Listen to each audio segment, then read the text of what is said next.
Brother গুলোকে দেখতাম রাতে এক জায়গায় বসে বসে শুধু চিল্লাচিল্লি করতো। একদিক দিয়ে ভালো লাগতো, অন্যদিক দিয়ে মনে হতো এরা এমন চিল্লাচিল্লি কেন করে, চারজন করে। তারপর তাদের কথা মতো তাদের মতোই শুরু করি ফ্রি ফায়ার গেম। প্রথম দিন গেম খেলে রাত জেগেছি 11টা, যেটা ছিল রাত জেগার প্রথম কারণ এবং প্রথম ভালোবাসা। এলাকার বন্ধুরা মিলে রাত হলেই আড্ডার আসর দিয়ে বসতাম আর শুরু করতাম গেম খেলা।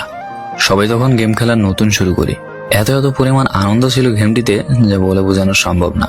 তখন ভালো কোনো ফোন ছিল না, ল্যাগ করতো, তবুও খেলতাম। আব্বু আম্মুর কি পরিমাণ বকাঝকা খেয়েছি সেটা বলা বাহুল্য। অনেকদিন তো স্কুলও যাইতাম না, বন্ধুরা বসে গেম খেলতাম। কিছু টাকা জুগিয়ে কয়েক মাস পর একটা লেভেল আপ পাস ছিল না, 200 টাকায় বোধ হয় 800 ডায়মন্ড পাওয়া যেত। তো সেখান থেকে 800 ডায়মন্ড থেকে একটা অলগ ক্যারেক্টার নিই। আর সেই অলগ ক্যারেক্টার ছিল তখনকার সময়ের সবচেয়ে দামি ক্যারেক্টার। তখনকার দামি প্লেয়ার মনে হতো নিজেকে। আবার গেমের ভিতর অনেকের সাথে বন্ধুত্ব পর্যন্ত হয়ে গিয়েছিল।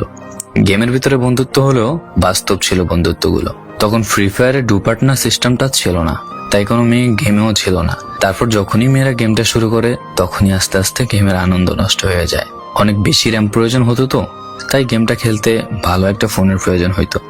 কিন্তু তখন ফোন ছিল না, কোনো রকমে একটা ফোন দিয়ে খেলতাম গেমটা। ভাবতাম একটা ভালো ফোন হইলে গেমটা আরো সুন্দর করে খেলতে পারতাম, ল্যাগ করতো না ইত্যাদি। কত আনন্দই না ছিল তখন। প্রতি সপ্তাহে শুক্রবার বসে সবাই গিল্ডের গ্লোরি ফুল করতাম একটা কাস্টমের জন্য। পরের দিন সবাই মিলে আনন্দ নিয়ে একটা একটা করে কাস্টম খেলতাম। আমার জীবনের প্রথম 3 বছরের ভালোবাসা। কোনো মেয়ের জন্য আমি গেমটাকে কখনো ইগনোর করিনি। যখন মন খারাপ থাকতো গেমটা খেলতাম একা একা।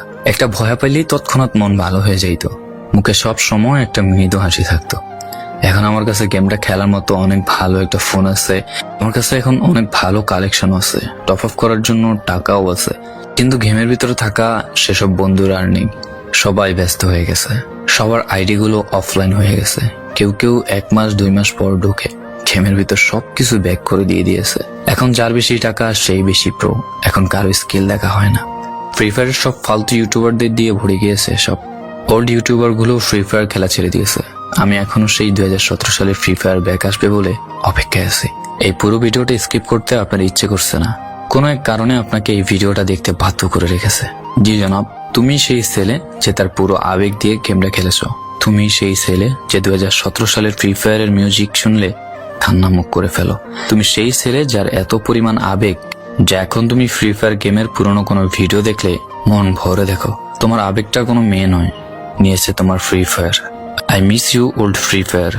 I miss you old Free Fire friend.